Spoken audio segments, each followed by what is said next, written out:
The Ladybird turnaround is the subject of today's jazz lesson. I think most guitar players, if they think of turnarounds, we think of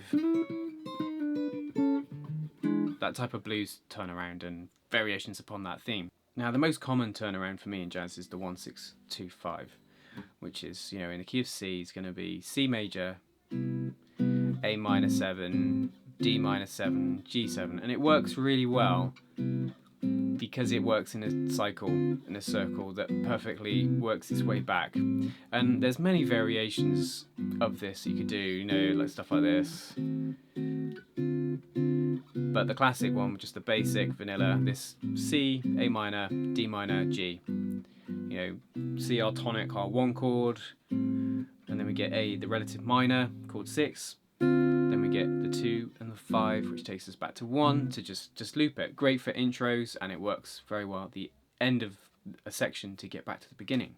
Now, the Ladybird turnaround is referring to a variation upon this in the Tad Dameron tune of the same name. And his variation goes like this.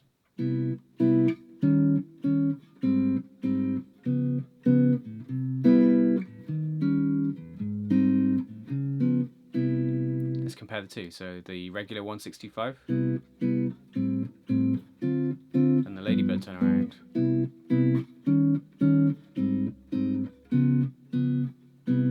You can hear, I'm sure, that the Ladybird one is a lot more challenging harmonically, a lot more interesting, bit unexpected, bit jazzier, for want of a better word. I think it's really cool because quite often those sort of last few bars on a song can be a bit bland, a bit boring, but this kind of just raises the intensity before things kick off again, I think. So instead of C to A minor, we go C to E flat. And that's moving up a minor third, right? C to E flat is a minor third distance. And then instead of D minor and G7, we've got A flat major, D flat 7, which takes us back to C. So these are effectively like chord substitutions, I suppose. Why do they work? It's all in the magic of the tritone. So if you took a 2-5-1 in C, D minor 7, G7, C, you might instead go D minor, D flat 7 instead of G7, C. And that's a tritone. This distance between a G and a D flat is a tritone interval. If that's something you've not come across before, or you need to learn more about that, I'll leave some links in the description to my series of videos on the tritone. But how this is working, right, E flat is replacing A minor. What's the distance between A and E flat? It's a tritone.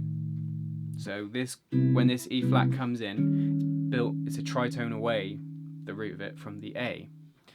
The A flat is a tritone away, which is replacing the D minor, is a tritone away in terms of the bass note from D. Here's the D note, there's a tritone above it, here's the A flat, and D's the tritone of it. Because with tritones it's a reciprocal thing. A flat is the tritone of D, D is the tritone of A flat.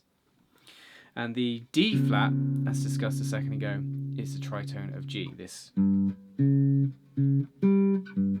that relationship. So all that's happening really is using tritone distances away from the original chords to create this more unsettled but yet pleasing movement. So some practice suggestions here. If you've got a song in the key of C, either at that turnaround point or maybe as an intro, you could stick this in. You could have the first one, then the regular 165, then the Ladybird. So you could go.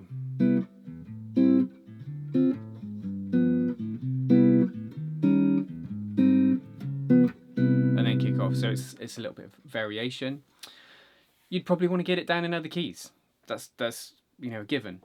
And maybe learning the tune Ladybird would be a good thing to do too. The chord shapes and tab and everything that you saw on the screen is available. Check the description for a link to that. And I'll put up 2 videos at the end which could help with today's topic. My video on the 1-6-2-5 and also my first lesson on the tritone. That's the first of 3 lessons on that important chord progression, chord substitution I should say.